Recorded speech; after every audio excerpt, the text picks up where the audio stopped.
வணக்கம் நேயர்களே, little singer சேனலுக்கு உங்களை அன்புடன் வரவேற்கிறேன். இன்னைக்கு நாம என்ன பார்க்க போறோம் அப்படின்னா, ஐயப்பன் சுவாமிகள் சபரிமலைக்கு போகும்போது படிக்காய் உடைச்சிட்டு போவாங்கங்க. அதுக்குண்டான விளக்கத்தை தாங்க இன்னைக்கு நம்ம பார்க்க போறோம். சபரிமலை ஐயப்பன் கோயிலுக்கு போறதுக்கு முன்னாடி சாமிகள் படிக்காய் எதுக்காக உடைச்சிட்டு போறாங்க அப்படின்னா, தன் வீட்டாருக்கும் இல்லை எல்லாத்துக்குமே பாதுகாப்பாக தன்னோட கருப்பண்ண சுவாமியை துணையா இருங்க அப்படின்னு சொல்லிட்டு போகிறதுக்காக 18ஆம் படி கருப்பனுக்காக நம்ம காய் உடைச்சிட்டு போகிறாங்கங்க. அந்த காய் உடைச்சிட்டு அவங்க எத்தனை நாள் சென்று வந்தாலும், ஒரு நாளோ 2 நாளோ, பெரிய பாதையிலலாம் போனால் 3 நாள் ஆகுங்க. அந்த 3 நாள் கழிச்சு வந்தாலுமே அந்த கருப்பண்ண சுவாமி பாதுகாப்பாக காவலாக இருப்பாங்களாங்க. இது அதுக்கப்புறம் வந்ததுக்கப்புறம் கோயிலேருந்து, சபரிமலை ஐயப்பன் கோயிலேருந்து வந்ததுக்கப்புறம் ஒரு காய் உடைப்பாங்கங்க.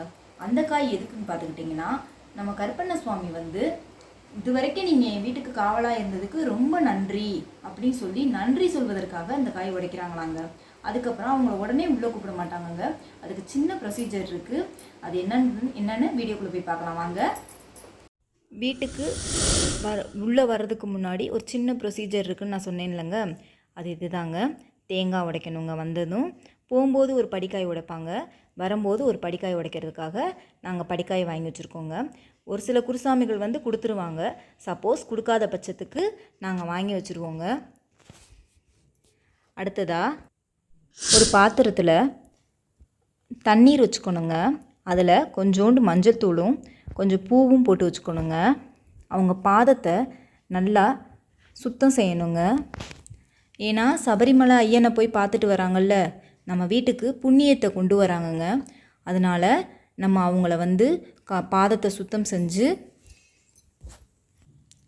சந்தன குங்குமம் வச்சு பாதத்தில் பூக்கள் தூவி அடுத்ததாக ஆரத்தி எடுத்துக்கணுங்க. எடுத்து தாங்க பாதத்தை நல்லா தொட்டு வணங்கி அவங்கள உள்ளே அழைக்கணுங்க. சபரிமலை ஐயனை போய் தரிசனம் செஞ்சுட்டு சாமிகள் எல்லாம் வீடு திரும்பிட்டாங்க. வாங்க அவங்களுக்கு போய் வரவேற்பு.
என்னங்க நான் சொன்ன அந்த சின்ன ப்ரொசீஜர் அப்படின்றத நீங்கள் பார்த்தீங்களா?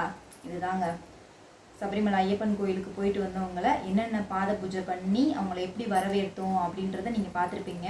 இப்படி தாங்க நீங்கள் ஃபாலோ பண்ணணும். அதுக்கப்புறம் என்ன பண்ணணும்னு பார்த்தா உடனே மாலையை கழட்டக்கூடாதுங்க. நல்ல நேரம் பார்த்து அவங்க கொண்டு வந்த அந்த அரிசி இருக்கு இல்லையா, பச்சரிசி கொண்டு வருவாங்க. அந்த அரிசியில் வந்து பொங்கல் செஞ்சு தன்னோட ஐயப்பனுக்காக படைச்சிட்டு அவங்களுக்கு முன்னாடி மாலையை கழட்டணுங்க. இதுதாங்க அந்த இது. வீடு சுபிச்சமாக இருக்கும், எல்லாமே சுபிச்சமாக இருக்குங்க இந்த மாதிரி செஞ்சிங்கன்னா. அன்னி அடுத்த வருஷம் வந்து அது தனியாக ஒரு சூட் கேஸ்லேயோ இல்லை வேறு ஏதாவது தனி புழங்காத இடங்கள் இருக்கும் இல்லையா, அங்கே வந்து அவங்களுடைய மாலை, அவங்க போட்ட உடைகள் அனைத்தையும் அந்த இடத்துல வச்சிடணுங்க. இனி அடுத்த வருஷம் வந்து நம்ம வந்து அந்த அந்த மாலையை எல்லாத்தையுமே நம்ம வந்து போட்டுக்கலாங்க. போட்டு விரதத்தை ஸ்டார்ட் பண்ணலாங்க.